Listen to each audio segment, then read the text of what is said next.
Only yesterday, David Haines' family made a plea to Islamic State militants to release him. Their response was shattering. In a statement, his brother Mike said David was most alive and enthusiastic in his humanitarian roles. His joy and anticipation for the work he went to do in Syria is for myself and the family the most important element of this whole sad affair. The 44-year-old was seized in Syria last year. British Prime Minister David Cameron has condemned the killing as an act of pure evil. Prime Minister, what are your thoughts about the hostage? He extended his thoughts to the Haines family and commended their strength at this tragic time. This is the third such video released in as many weeks. Two American journalists, James Foley and Stephen Sotloff, suffered the same horrific fate at the hands of IS.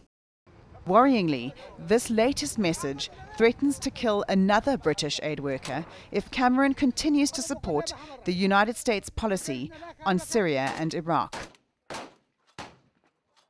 But so far, the UK has wanted to avoid military intervention in Syria. Could this latest murder change that?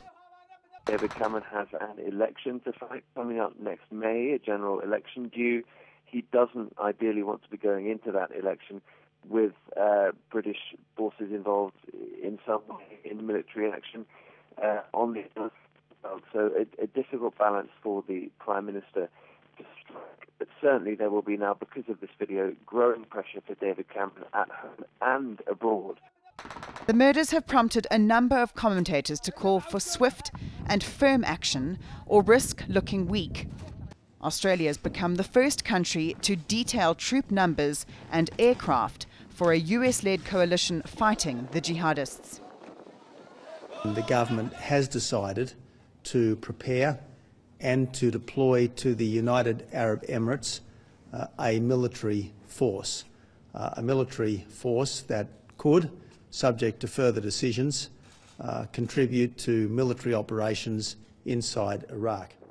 Islamic State is now in control of large parts of northern Iraq and Syria, and the CIA think they could have as many as 30,000 fighters in the region.